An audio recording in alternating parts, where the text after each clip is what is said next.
it's dropped a lower rate. So the picture might have got a bit blurry, but it's actually gone red again, so it should be okay. Yeah, so I don't know what it is. There's something about the transmission on callback here that upsets the modem. It hangs in okay for an hour, but as soon as I start going from transmit to receive, it doesn't like. Anyway, I'm still. It appears that I'm still online, so that's the main thing.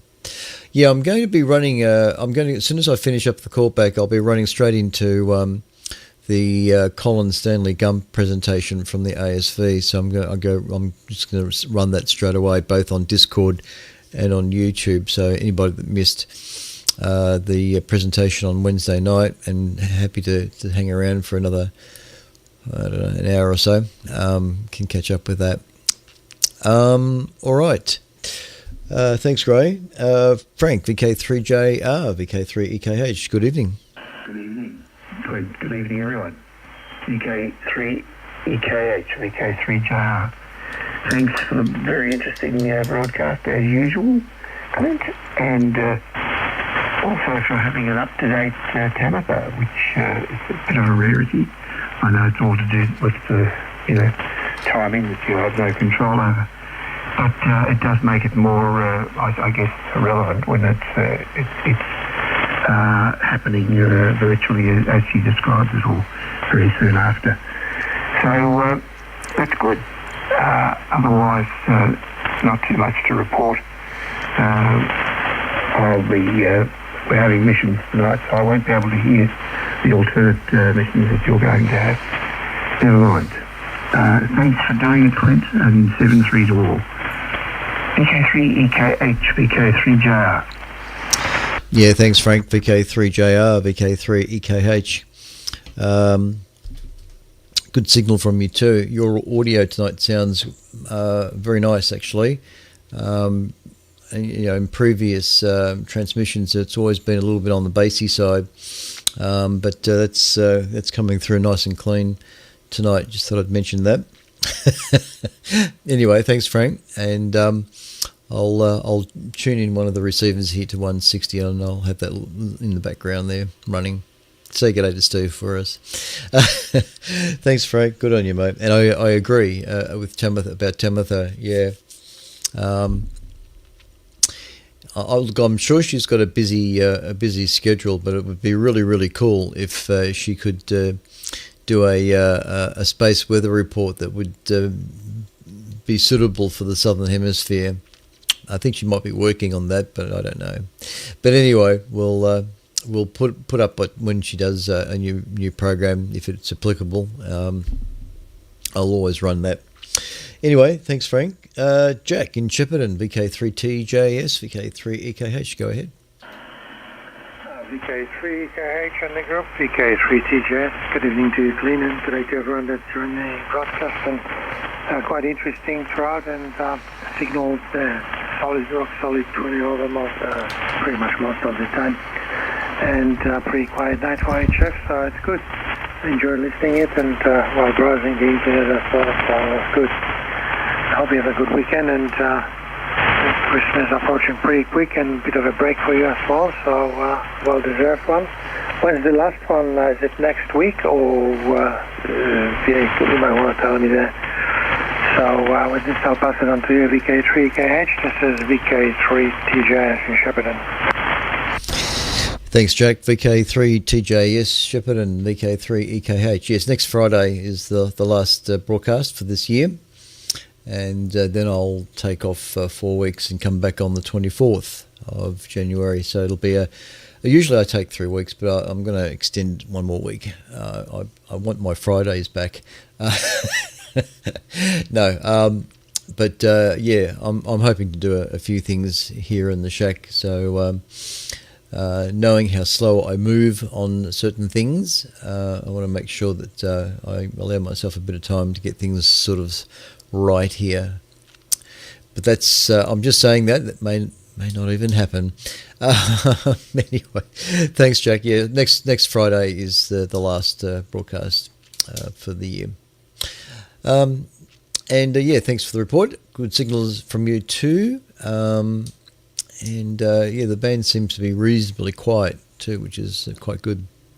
Okay, it's across to Steve. VK3SBX, VK3EKH. VK3EKH, this is VK3SBX. G'day, Clint. Yes, good stuff as usual. I was intrigued by the method of locating Pluto, looking at its movements over a period of nights and drawing pictures and what have you. That sounds like a lot of work. I think I might be able to cheat on that one. I think if I got the coordinates of Pluto off Stellarium and stuck it in my automated setup, I could probably put it within a couple of pixels of the middle of the screen, and it'd probably save myself a lot of effort. Well, I guess that's just because I'm just there's just it's no drama anymore, is it? In some respects. But anyway, I've never tried to actually look at Pluto because it's just a tiny little blob. But it is kind of interesting, I guess. I did go after our nearest star, though. That was a much more complicated exercise to image. What's it called now? Anyway, I forget now. But not Alpha Centauri. It's a third little red giant of a star, which is the nearest to us. Anyway, so I have imaged Saturn and Jupiter because they're spectacular, but not Pluto. Maybe one day. I'll tell you what, I'll plonk my Saturn on the chat room in a minute and you can have a look at it. All right, thanks, Clint. We'll be there next week as well, barring some unforeseen circumstances. VK3EKH, this is VK3SPX. Good on you, Steve. Thank you. VK3SBX, VK3EKH. Not a problem. And I'm going to, I'd like to be able to see what I can do from the suburban backyard once I get the observatory up and running, which because I'm going to try and address this Christmas break, get that deck finally done and leveled out, and hopefully get the dome installed maybe over the Christmas break as well. Depends on how available the folks at Sidereal Trading are, but at least if I can report back to Paul and Diego at Sidereal Trading that the deck is complete, and have someone come out just to confirm that damn thing is level enough to build the dome, then we can go from there. And I'm looking forward to being able to explore what I can from this particular location, because we're just in the outer suburbs here of Melbourne. The suburban light pollution isn't it's not a very good location really, but I know that there are tricks that you can do so to enhance images. So I'll be very pleased if I can do a great number of things when I finally get the observatory up and running. Anyway, that's another story. Yeah, share us the picture. I'm looking forward to seeing that one of Saturn, I think it was, you said. Okay. Andrew, VK3KIS. Good signal from you too. VK3EKH. VK3EKH, VK3KIS here. Yes, good evening, from all in the group. Good evening there to Frank. Hope you're doing well. I've missed a lot of the Christmas activities this year because of matters beyond my control. So hope everyone has a good holiday season. And I was very late in joining the net this evening. I came in for the last 10-15 minutes or so of the broadcast, at least, because I've been playing outside with the telescope and it's still outside and taking photographs happily. So just taking advantage of the conditions this evening. Pretty the morning so bright, but at least the temperatures are pleasant outside on the back lawn. just spending a bit of time, quality time feeding the mosquitoes, as it were. Anyway, back to you, VK3EKH, VK3EKIS. Okay, VK3KIS, VK3EKH. Yeah, okay, yeah, Andrew, good to hear you. Thanks for coming up and acknowledge the mosquitoes. Yeah, I saw something on Facebook today that that had a little cartoon type thing. There were two shifts. Flies have a day shift between 7 and 5 o'clock in the afternoon, something like that. And the second shift was for mosquitoes from 5 o'clock through to midnight. It was something like that. And I thought, well, that's pretty true. Flies during the day and mosquitoes during the night. Well, in most cases. Anyway, yeah, your audio was doing something a little bit funny too. I was hearing you okay, but I'm not too sure what it was. It might have been a little bit of RF feedback getting into your system, because it was only really obvious when you were talking. In most cases, I was hearing you okay, but there was just a little bit of what sounded like RF feedback affecting your signal.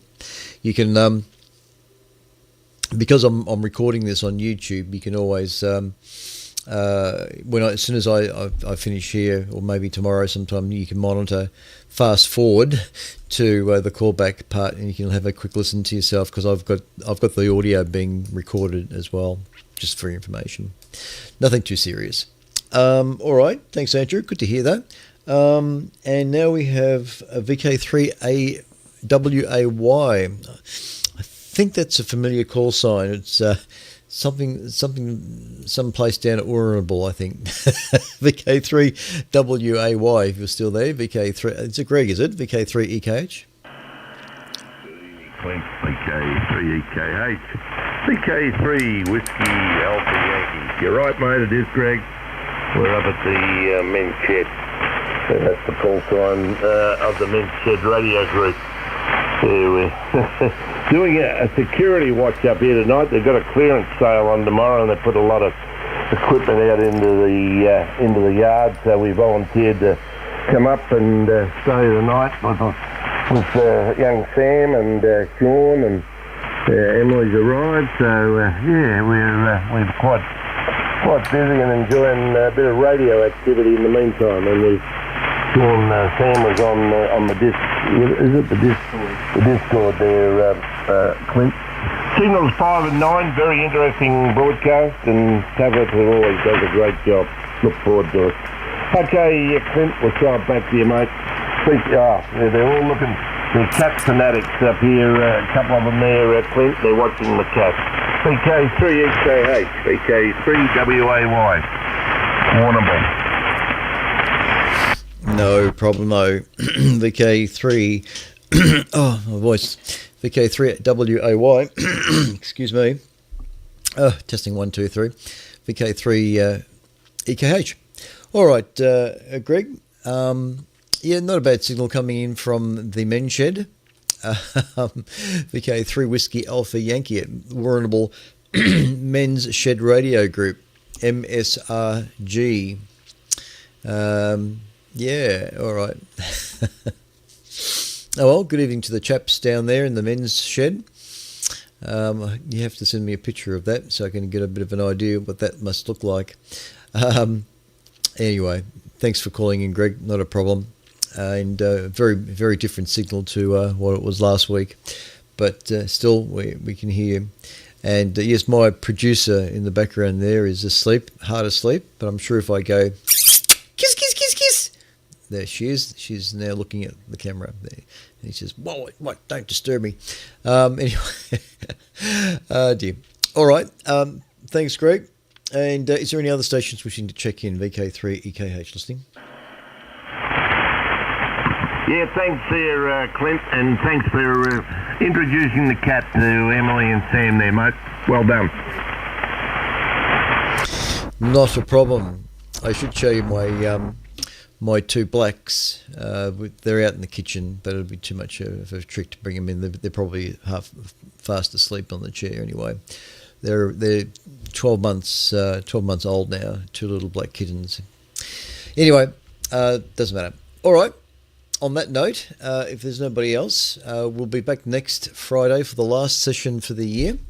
Thank you for listening and watching. And what we'll do now is go across to the presentation by Dr. Kim. I know his surname, but I just can't think of the pronunciation of it right now. Let me see if I can bring it up on the screen quickly. Just get it ready and fast forward it. There it is, Dr.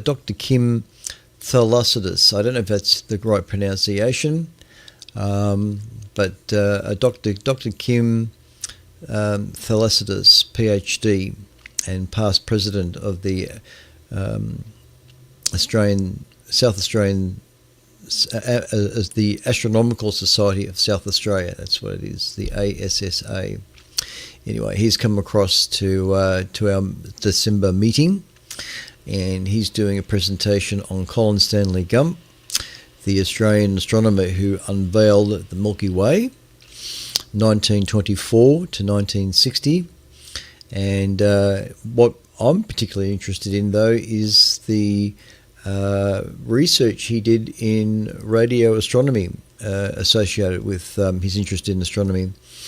There was some very interesting research he did there, which paved the way for further work done by the CSIRO. But like I say, unfortunately, on a skiing trip overseas, he misjudged where the snow ended and apparently went over a cliff to his death. So not very good at all. Anyway, all right, I'll cue that up, and let me see if I can actually go to it. Just bypass a lot of what Mark is saying, and see if I can just queue up at the point that Kim comes in. Let's see if I can do that. Yeah, all right, it's about there. All right, so I'll just go back a little bit, so just get Mark talking, and then we'll pick up there. So, all right. So this is VK. Excuse me. Oh, I'm losing my voice. This is. Let me just take a drink. Testing. This is a presentation that was held last Wednesday at the Morley Hall in Melbourne, the monthly meeting, Astro Talk, they refer to it, and it's very, very interesting. The audio, vision-wise, it's not good. Vision-wise, it's pretty good, but the audio does have a bit of a dropout problem. Not entirely. You can still hear what Kim is saying, but he's wearing a wireless microphone, and he only needs to move a little bit, and the audio tends to mute a little bit. Not entirely. You can still hear what he's saying, but it's just unfortunate that that occurs from time to time. So there's not much I can do about that. But in general, he comes across perfectly well, as does the pictures and the visions. So you just have to put up with that. Okay, this is VK3EKH.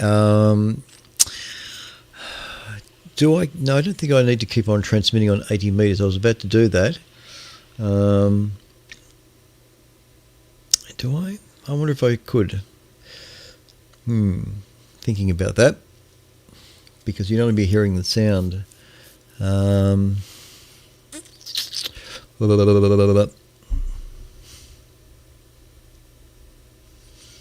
Yeah, what the hell? I don't know. Yeah, I'll just run the with the sound on 80. I'll just keep the broadcast going on 80, but it'll be just the sound, of course. But the vision, you'll see on Discord and on YouTube, and of course the Melbourne television repeater. I don't normally do it that way, but all right, we'll do it. So this is VK3EKH.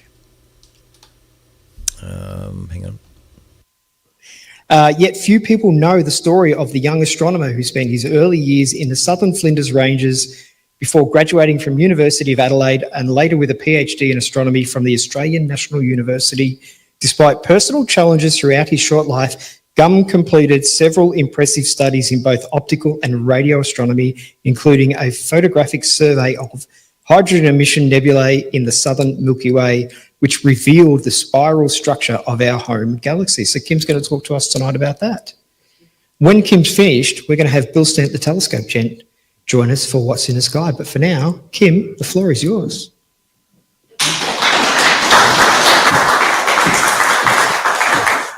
Thank you. Hopefully people can hear me. Am I on? I'm on. Okay.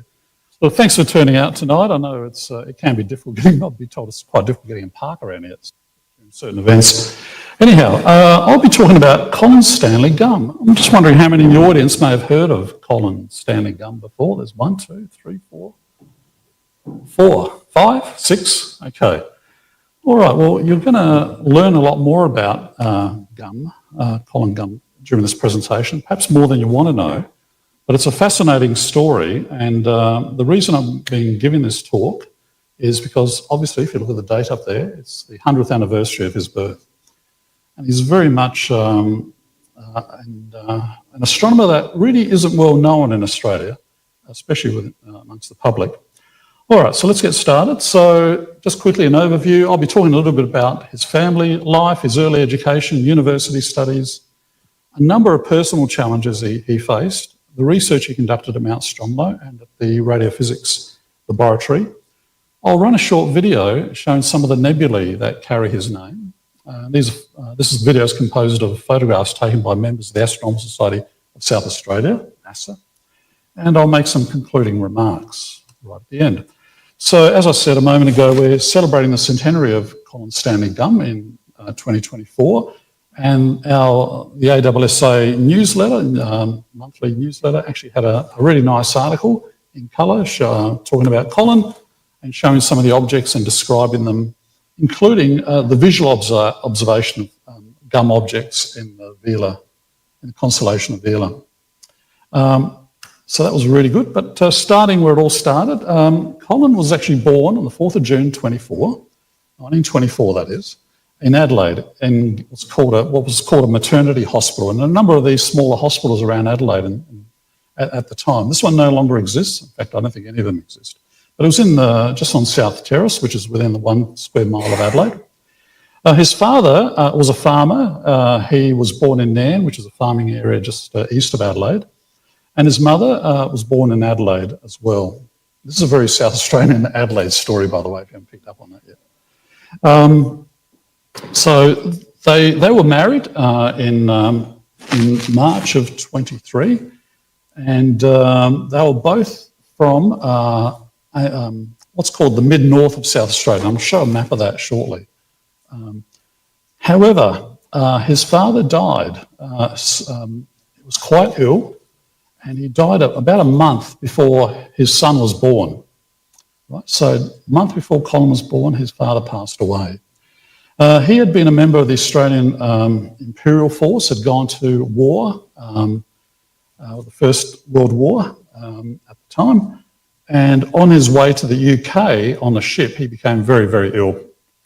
And by the time he got to the UK, he developed pneumonia, and then he came down with anemia, and he never really recovered, and eventually passed away literally 4 weeks before his son was born.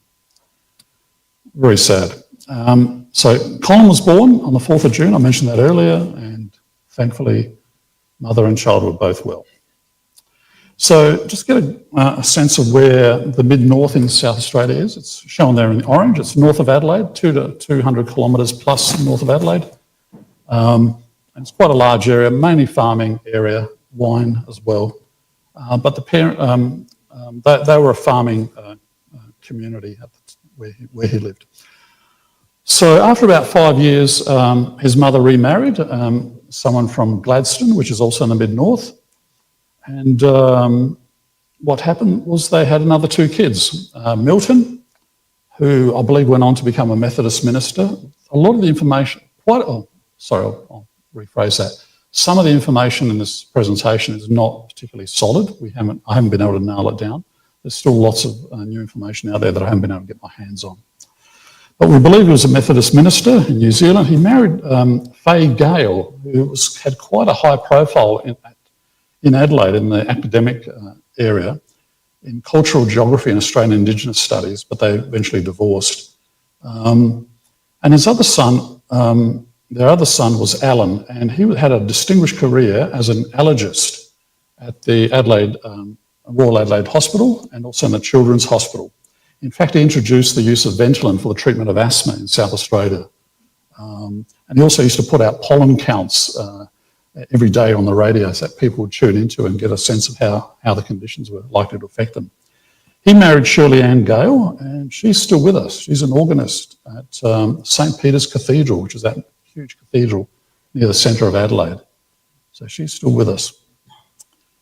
All right, so this is one of the earliest photos I have of the lads, the boys, and Colin is the guy in the middle, and his younger brother to the left of this image, and his older brother, the older brother of the two new half brothers is on the right. Obviously colorised and obviously a montage as well. So in terms of primary and high school education, he went to Gladstone Primary School and clearly did really well there. Was awarded several times. As one of the more successful kids at the school.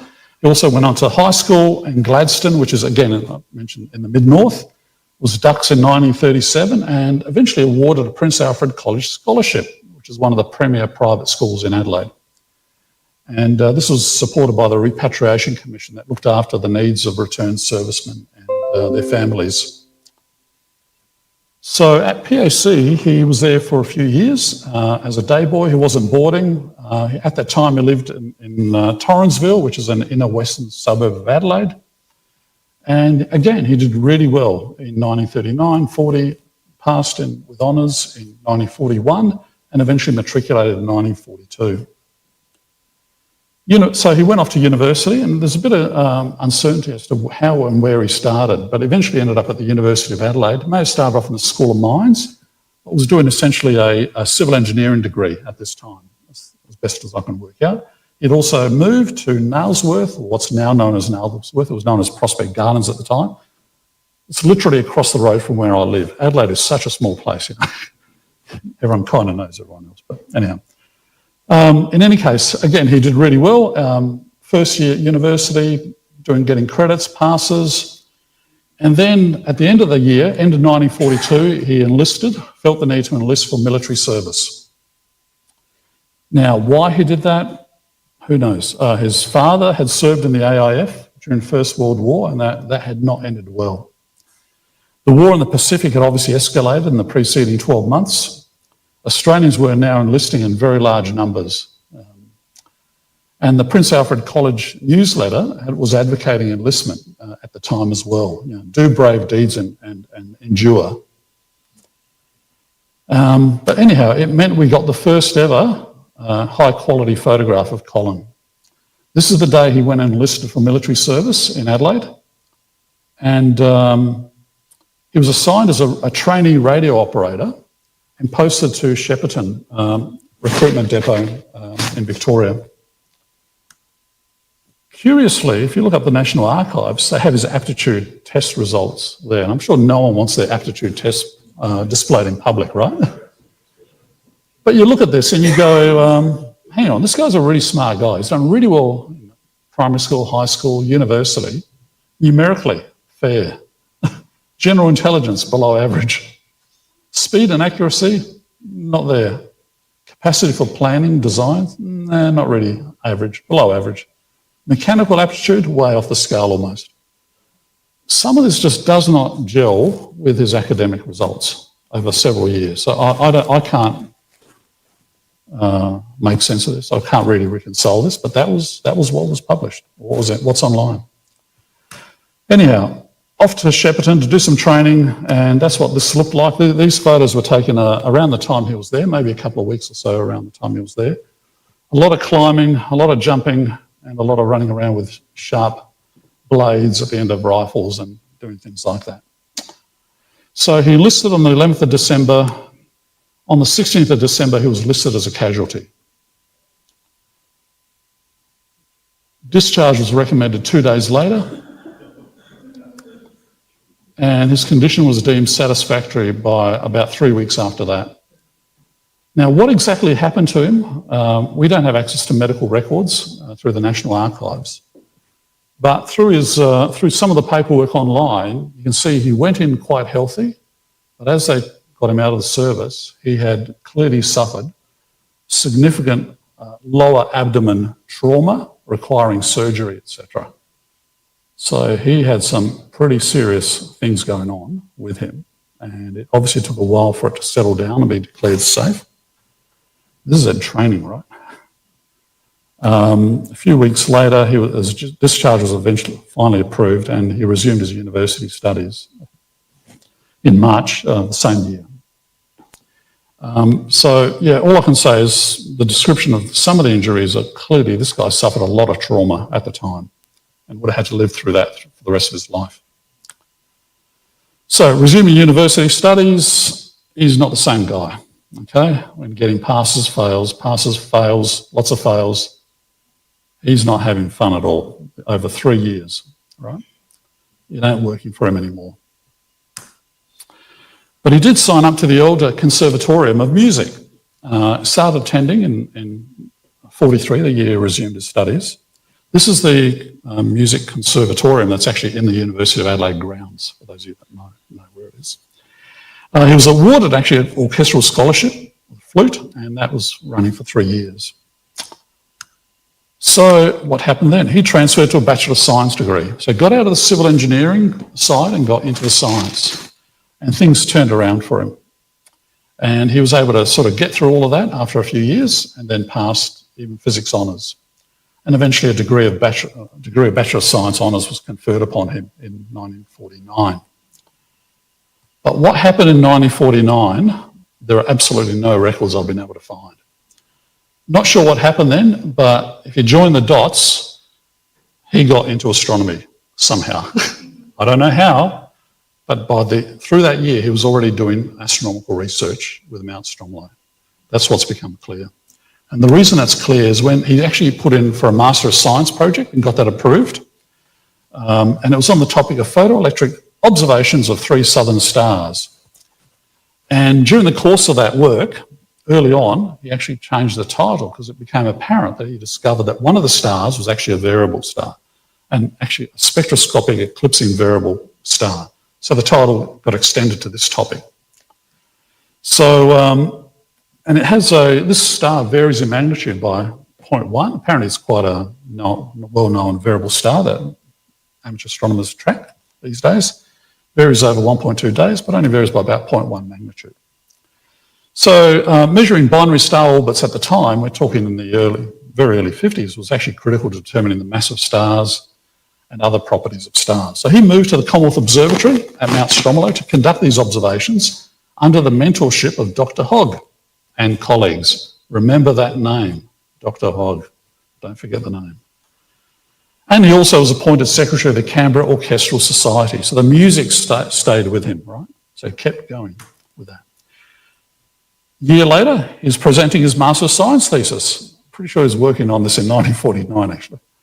You'll find out why in a moment. And it was awarded to him a few months later. So he got his Master of Science from the University of Adelaide. Didn't attend. He was still busy at Mount Stromlo doing his work on his next project, by the sounds of it.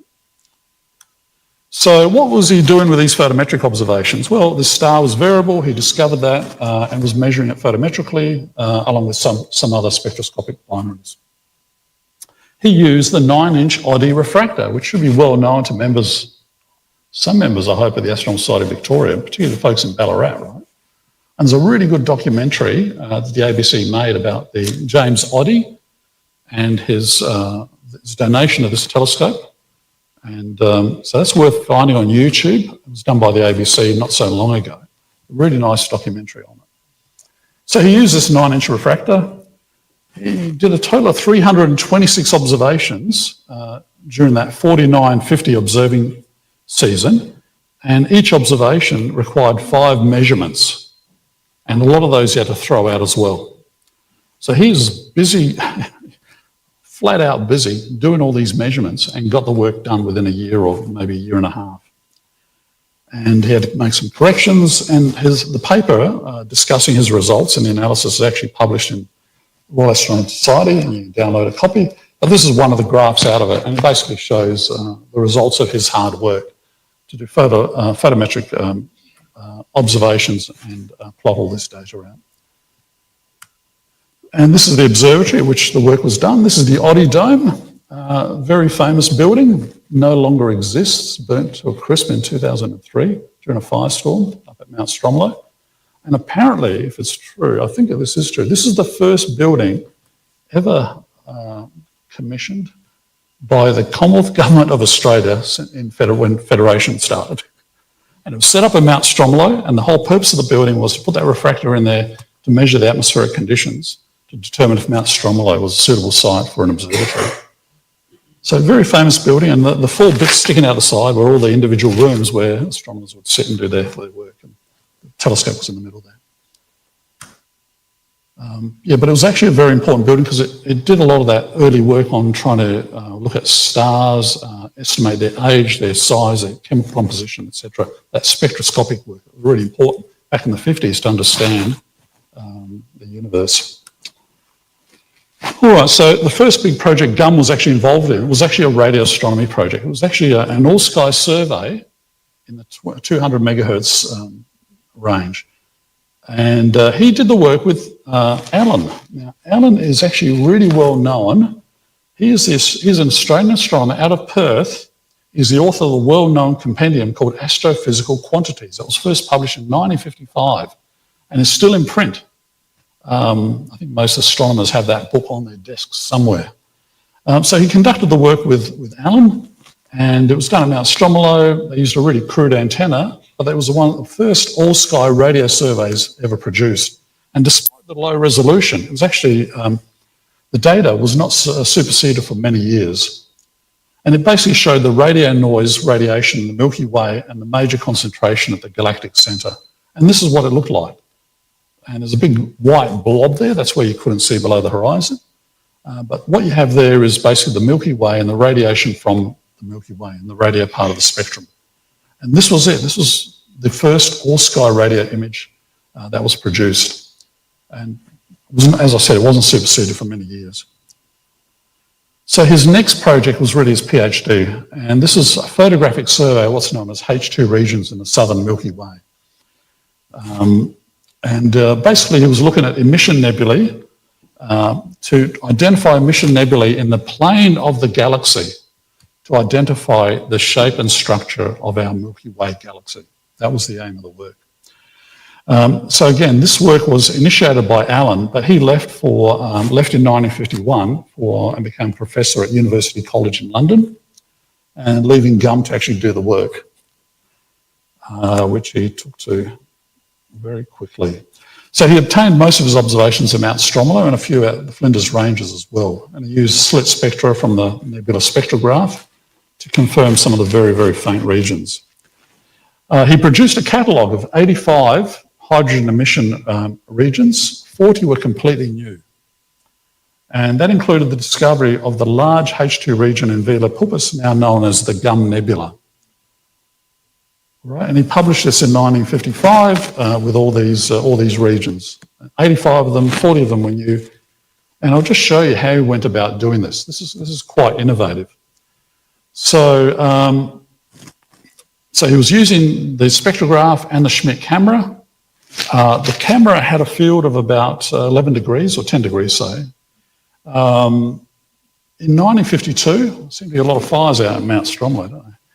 Another fire damaged the spectrograph, but the Schmidt camera was salvaged, repaired, and the survey continued just with direct photography. So he was photographing the night sky with this small camera. So what he did was these are the days before Photoshop, people. So there's nothing digital here. He's using film and he's using filters. So he took one shot of about 35 minutes and he was trying to image hydrogen alpha, which is a narrow part of the spectrum. He used a particular film to do that, the 103AE, And he used a particular filter which had a bandwidth of, I'll convert that to modern terms, it's 25 nanometers, which again is really crude. Any astrophotographers here would know that you really want something around 6 nanometers, 3 nanometers is fantastic. You can afford those filters. He was using 25. It was pretty crude. So he would photograph H alpha, hydrogen alpha, 35 minutes and did it at f1.7. So you had a 100 millimeter aperture, which is a 4-inch diameter lens, but he would stop that down to 60 millimeters. I think that's the numbers. Probably because he was getting some aberration effects around the perimeter, and he needed to overlap these images across the sky. So he had to stop it down. So instead of shooting at f1, where he would have shorter exposure times, he's now shooting at 35 minutes at f1.7. He then would take another shot called the comparison shot using another film, a different filter now to avoid the nebula lines, emission lines. So he doesn't want H alpha on this one. Shooting that for 50 minutes, right, with the same bit of kit. So 2 exposures are required to make 1 observation. And they're taking about an hour and a half to do the 2. And he then went further, and this is what he did. So he takes a H alpha photo. This is a scan from one of his publications. He takes the regular photo. He then adds the negative of the regular photo to the positive of the first one. And what he's trying to do here is neutralize the stars, make the stars and all the star fields, as you're looking into the band of the Milky Way, there's a lot of stars there. He's trying to get rid of the stars so you can see the nebula. All right, and the nebula comes up as a dark patch that's shown in that 3rd frame. This is the equivalent today of what I think is called continuum background subtraction. And you'll often see that astrophotographers take photos of nebulae, remove the stars, and suddenly you see a lot more nebula. He's doing this on film and glass filters, right, and stacking them in the lab afterwards.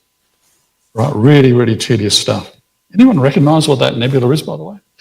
It's a trick question. That is a commonly photographed nebula. Well, maybe. No? What is it? No? No. Actually, it's a bit of a trick question. Maybe it's not that common. No. All right, I'll put it up here. Or no, I'll put it up next. Sorry, I jumped ahead. So he would then actually sketch that out. He'd look at that print. He'd then sketch it out and highlight with the cross-hatching the really dense parts, the lines by less dense and then dots with less dense. You can see the pattern there. He's actually he would draw these out by hand. And that's it there. And now the question is, anyone recognise that nebula? No. Okay, the answer is no. It's actually the Fighting Dragons of Ara, NGC 6188, right? And there's a photo of it there. You look at it, you look at those 2 last frames, you can actually see he's done a reasonably good job at that, right? And that is really quite a faint object, right? So anyhow, I'll show some more of these photos. And he's actually captured the egg as well. See the dragon's egg here? It's over here. And it's over here, I think, in the H alpha. So he did quite amazingly well. And this is his original sketch of the Gum Nebula. This is a really large nebula that he discovered. It spans about 30 to 40 degrees, maybe more now, in the sky, between Gamma Velorum and Zeta Puppis, which are the 2 stars. And if you take a photograph, and this is what he did to get the Gum Nebula. There's 18 individual shots there of two shots each, I suspect, H alpha and the comparison shot. And you can see it, 18 shots were taken to actually identify this thing. So that's 18 times by an hour and a half. So he was doing a lot of work here. So from that, he derived the drawings. And this is a photo taken by one of our members, our current president of the ASA, Gerhard. And this is a photo of the Gum Nebula. And if you superimpose his sketch on top of that, you get this result. And I'll just flick between the 2, and you'll just see how that's a pretty amazing job at drawing this out, given that no one had actually seen this previously, and he's pulled it out of those 18 shots, right? And the really bright bits, he's really identified those really quite nicely, and a lot of the fainter bits. A remarkable job, right? And this is another photo of the Gum Nebula, and in black and white now, and if you map that same drawing over the top, again, you You get the original body, you get the arc on the side as well. Again, did a remarkable job back then to actually pick this up out of the sky. So this nebula, the Gum Nebula, is actually an emission nebula. It spans about 36 degrees. I think it's much larger than that. It's ionised by the UV radiation from two nearby stars. At least that is the theory. The two stars are the two stars you see here, Gamma Velorum and Zeta Puppis, the two stars there. They're the ones that are thought to be ionising that gas cloud and making it glow. It's the largest emission nebula in the sky, but it's got a very low surface brightness, which is why it went undiscovered until 1952. Estimated to be about 1,000 light years across versus the Orion Nebula, which most people are familiar with, we're known about 24 light years. Distances from us is 450 to 1,500 light years, so it's like a big bubble in space. It's been long speculated that it's actually a supernova remnant, but it contains star-forming cometary globules that are consistent with star-forming regions in nebulae, in molecular clouds, not supernovae. Nevertheless, I think the final decision is not out, is not available on this nebula. And nearby you'll see the green Vela supernova remnant as well. That's been around for about 11,000 years. I think that went off then. So the Gum Nebula has generated a lot of interest over the years. There's been a symposium that's been run. You can download that. That was back in 1979. It's 250 pages of people talking about the Gum Nebula. And then the Apollo 16 mission to the moon, actually, there was a science project on that mission to actually investigate the Gum Nebula. And the way that was conducted was they waited for the module to come as it was returning to Earth when it was behind the moon. So when it was positioned, so the moon was between the sun and the Earth, so there was no light falling onto the spacecraft. They had a mission to go and try to photograph the Gum Nebula, right? In pitch, really, really dark conditions, right? I think failure is probably understating what they actually achieved. Unfortunately, it's probably the worst photo I've ever seen of the Gum Nebula. There's no sign of it, no trace of the Gum Nebula, but even lots of star trails. They had a go, couldn't actually pick it up. And I've never seen a final report on it. There's one photo and it smacks of failure, unfortunately. But they had a go. It was really quite an object of considerable interest after it was discovered. Yeah. They used a Nikon format camera. It wasn't a Hasselblad, no. It was a Nikon. If you go to the report, they used just a Nikon. Actually, I'm going to drop some names now. One of the guys, I didn't find this out until later, one of the guys on that, one of the Apollo astronauts on that flight was actually a guy I met earlier this year. That's Charlie Duke. He was at Stamos in Bratislava in May this year. And if he's at the next one at La Palma in April next year, I might just quiz him a bit more about this, see if there's an inside story. But I don't know, I'm sure he's forgotten it all now. But no, it was very unsuccessful, unfortunately. All right, so now we have a bit of a crisis going on. He suffered a nervous breakdown in 1953. His workload was through the roof. You probably gathered that from his photoelectric measurements that he did initially, and then all the photos he's taken of all these nebulae in the sky and the process he's applying to that. His workload was through the roof. He was actually in a race against Bart Bok at the time.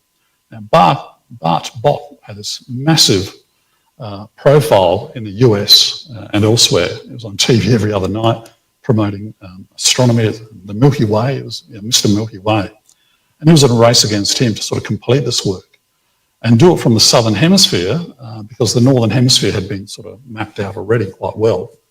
But no one was really doing the southern hemisphere, and Bart, I think, might have been in South Africa at the time trying to get some data to complete the database on the structure of the Milky Way, where the spiral arms were.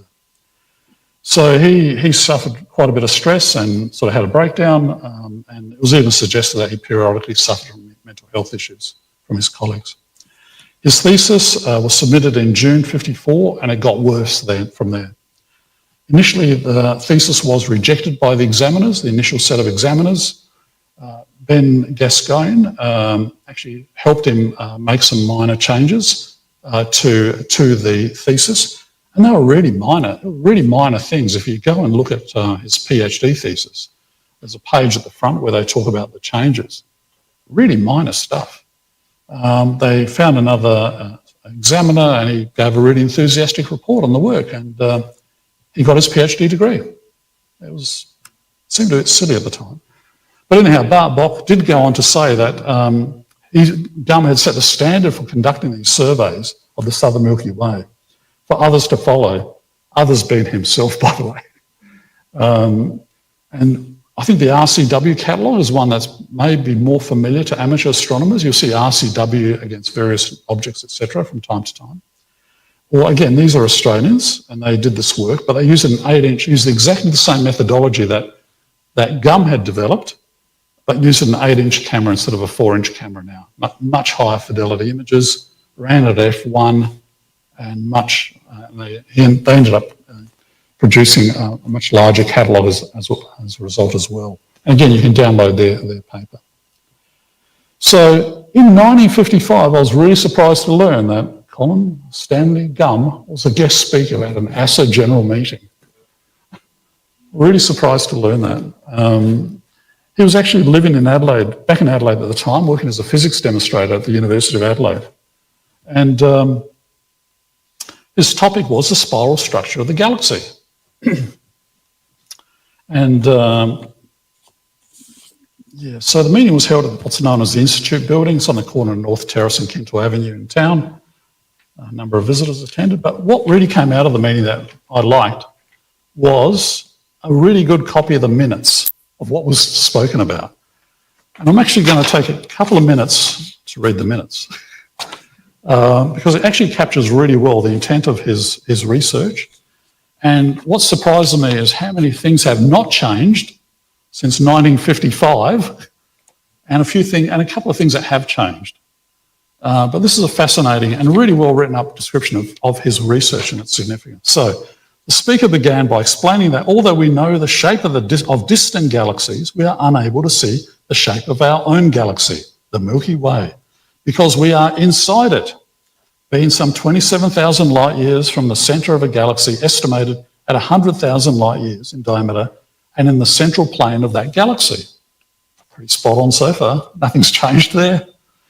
Observations of hydrogen nebulae found in the spiral arms of the Andromeda Nebula. They still hadn't got into the habit of calling the Andromeda Galaxy a galaxy. They're still referring to it as a nebula. This is what, 30 or so years after Edwin Hubble has done his work, showing it's not part of our galaxy. It's not a nebula. It's something else. It's a galaxy. Okay, so led us to believe that most of the hydrogen regions in our own galaxy are to be found in the spiral arms. So looking at other galaxies, seeing where the hydrogen alpha is, the nebulae, and saying, well, most in our galaxy, surely we're the same. So we must find this hydrogen alpha. Therefore, the study of these regions in H2 nebulae within our own galaxy would reveal the direction and shape of the spiral arms to us. Stars within the area of H2 gas regions cause that H2 to light up. That's the fluorescence, permitting us to detect the H2 areas by their fluorescence. I'm getting ahead of myself. Seen by us as nebulae. Most of these dense regions occur in the plane of the Milky Way, as would be expected. Large regions, however, occur some 20 degrees away from the central plane of the galaxy, in Orion, Puppis, and Ophiuchus, and here he's referring to the Gum Nebula. Dust clouds obscure our vision in looking towards the centre of the galaxy and along the arms, but we can photograph nearby regions, and from the portion of the arms thus plotted, we can get some idea of their shape and direction. Using various colour techniques and by constructing composite photos in which the star images are neutralised and the shape of the H2 regions given prominence, we can produce photos showing the H2 regions. Much of this work has resulted in the discovery of new H2 regions. He discovered an extra 40 of them that weren't previously known. A diagram thus plotted gives a definite result showing the structure of portion of our spiral arms. I'm reading this verbatim at the moment. Radio means are used to measure H2 gas radiation for H2 continually emits a radiation that can only be received by radio receivers. Unlike optical observation, which is limited to the fluorescence of the H2 lit by the stars, radio observation can map all the H2 regions and see through the obscuring dust clouds. Both optical and radio observations agree, and distances are roughly correct, enabling us to map the spiral structure of the Milky Way near to us. The plotted arms converge towards the centre of a circle formed by galactic rotation. Mr. Gum showed a photo of M51, the Whirlpool Nebula, again, it's a galaxy, and compared it to the results of the research on our galaxy. The spiral arms and various offshoots and fins from the arms were explained. Mr. Gum illustrated his talk by several slides of nebulae and exhibited enlargements of photos taken by the Schmidt camera used in his work. The camera, a 4-inch f1 telescope, was exhibited and promptly dismantled by the members. Okay, it took circular photos about 1 inch in diameter, equivalent to 10 degrees of sky, etc., etc. So there you have a really nice summary of his work and the significance of it and why it was important at the time to actually help explain this, to inform the structure of the galaxy, our galaxy. So a few months later, or actually a few weeks later, PhD ceremony. His degree was conferred, and it's believed to have been the first PhD in astronomy from ANU, Australian National University. And if you look carefully, he'll turn around and look at you. Oh, there you go. There you go. Don't blink. All right. So, and then shortly thereafter, a few months, he was actually elected as a fellow of the Royal Astronomical Society, which is quite a prestigious position. He was then appointed as a research officer at the Radiophysics Laboratory at CSIRO in June '56, and again to investigate the spiral structure of the southern Milky Way from radio observations. He's done the optical work, he's done the nebulae, got ahead of the game there, particularly in the southern sky. Now he's doing more radio work and correlating the two. He was quickly put on this subcommission by the International Astronomical Union for defining a new galactic coordinate system. And he used basically basic maths and applied least square solutions to determine the best position of this plane. He was actually probably one of the best people on the planet to do this, having done the hydrogen emission work and radio work, even from the 200 megahertz study. He actually had data, he knew what he was talking about, he knew about where all the good stuff was, and basically brought that all together using different assumptions, and he's actually responsible for having calculated the galactic coordinate system that is still in use today, which is amazing. There was an old one, and it was refined with the work that he did under that commission. He co-authored 3 of the papers that were published in the monthly notices on this project. Unfortunately, they were published in 1960. And against his name, there is an asterisk. And if you read the footnote, it says deceased. So he never actually got to see that published. He was very fortunate also around that time to actually be awarded a Carnegie Fellowship to study astronomy at Mount Wilson, well, in Pasadena at Mount Wilson and Palomar Observatories. And this was made available by the philanthropist Andrew Carnegie, probably the richest person on the planet at the time. Yeah, he wasted no time flying out of Sydney. He got on a plane, and it was actually the first commercial flight of a jet aircraft across the Pacific. He was on a Qantas flight, city of Canberra, and 707. And again, you can go on YouTube and find the video of this big event. First ever commercial jet aircraft flying from Sydney to the US, right? And it was quite a big event in the day.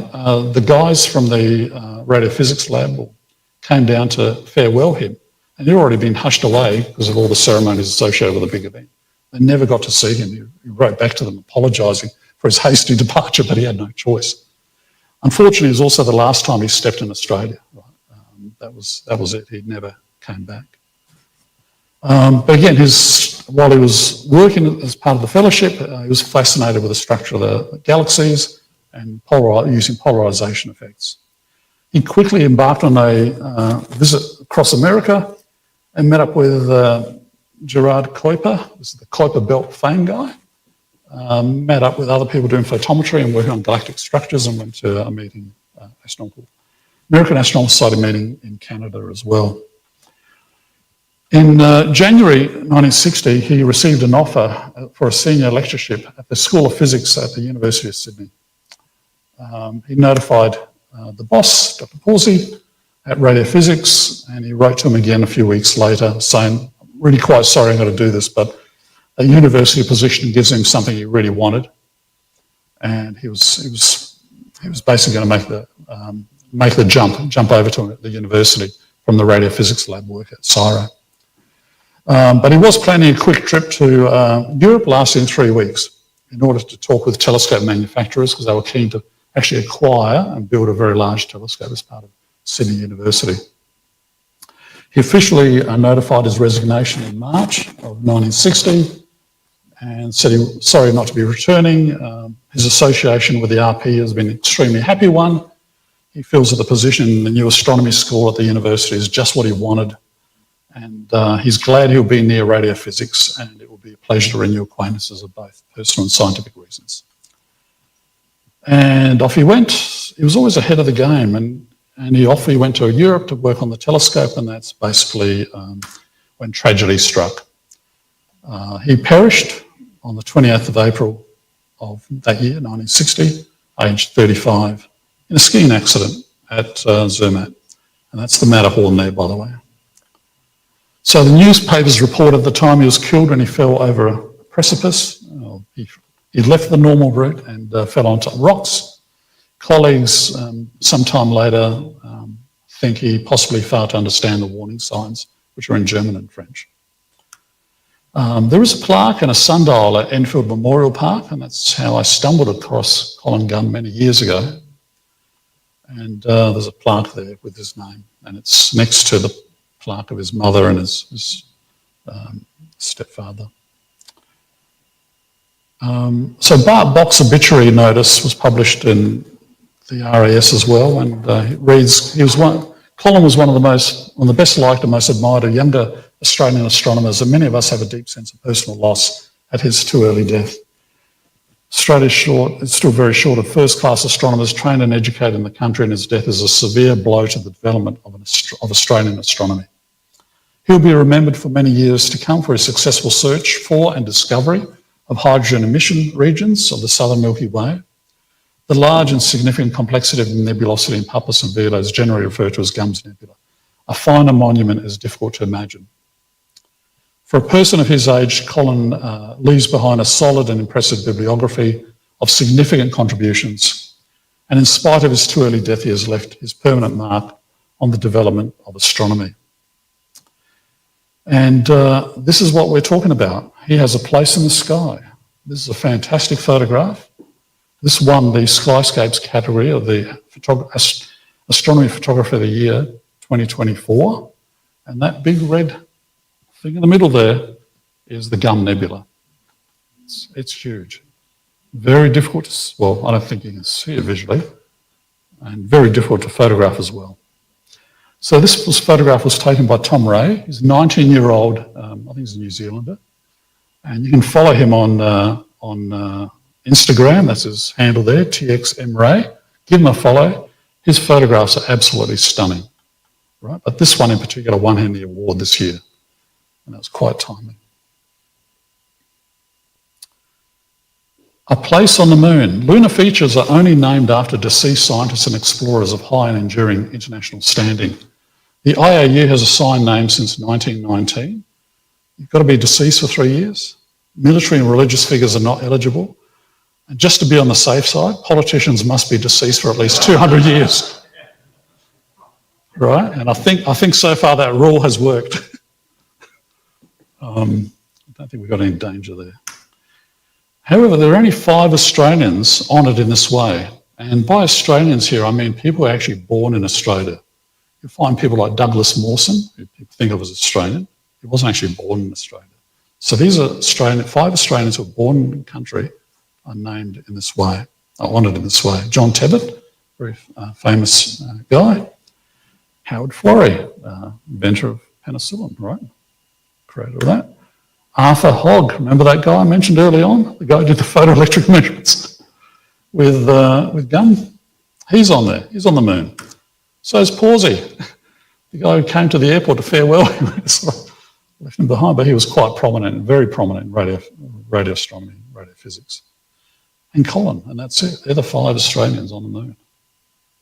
Right? And if you want to find Colin on the moon, he's parked behind the parking lot. And you have to rely upon vibration, the rotation of the moon at certain times of the year and the month for his crater to appear over the limb. Most of the time it's out of sight. But the moon wobbles backwards and forwards ever so much. You have to wait till it's in the right position. You use a program like Sky Safari to actually find suitable dates and go out there and try to see it, which is probably easier than photographing it, actually.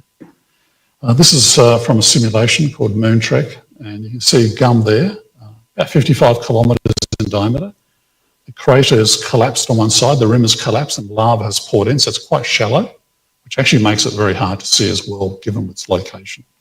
He has a satellite crater, Gum S, also named after him. I don't know the rationale behind that. Gum was, I think, named around, approved in 1970 by the International Astronomical Union.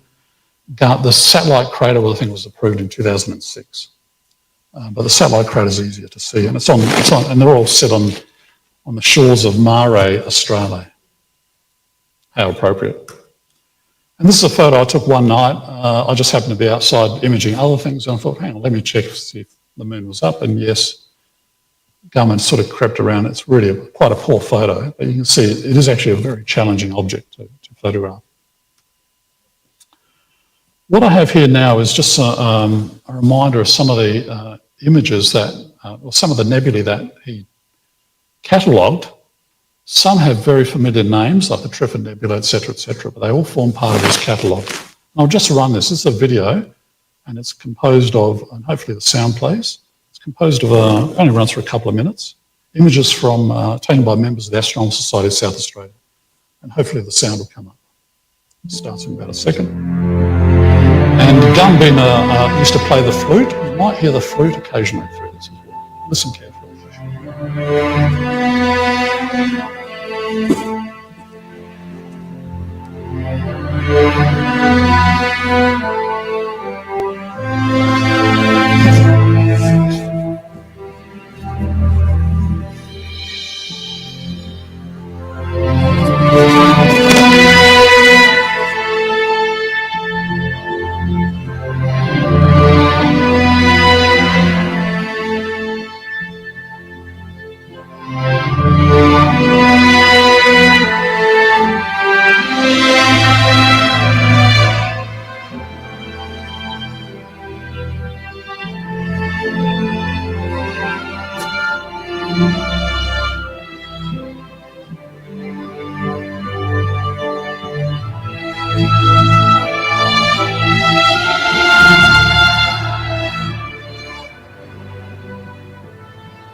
All right, so in conclusion, just a few remarks. Colin Stanley Gum clearly made several significant contributions to astronomy, as evidenced in my presentation earlier. His early death was no doubt a huge loss for astronomy in Australia. And he also demonstrated considerable resilience and determination, including innovation, to actually achieve his goals, despite challenges which were both personal and professional in nature. The GUM catalogue of hydrogen alpha emission nebulae contains many of the most popular objects in the southern Milky Way for today's amateur astronomers and astrophotographers in particular. So there's almost a connection from his professional work into the amateur space now as well, which I think is intriguing. And I think there's a case for a greater public awareness in Australia of GUM's life and achievements, including a new land-based memorial, perhaps a place on Earth. He has a place in the sky, he has a place on the moon, but they're largely out of sight and out of mind. But a place on Earth, I think, would be quite appropriate to remind people of his achievements, given where he came from, given all the challenges he faced and what he achieved. I think it's a really important lesson. Just quickly acknowledge the people on the screen here who contributed to this presentation in one way or another. And if you have any further information on Colin Stanley Gum, please feel free to email me. You can do it by just sending an email to gum@skymaps.com. I'll pick it up there as I continue to compile information. And that's my presentation. Thank you.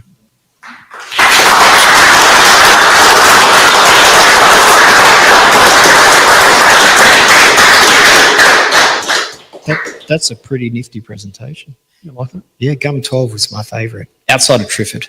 Oh, which one? Gum 12. Oh, yeah, really? yeah, I really like it.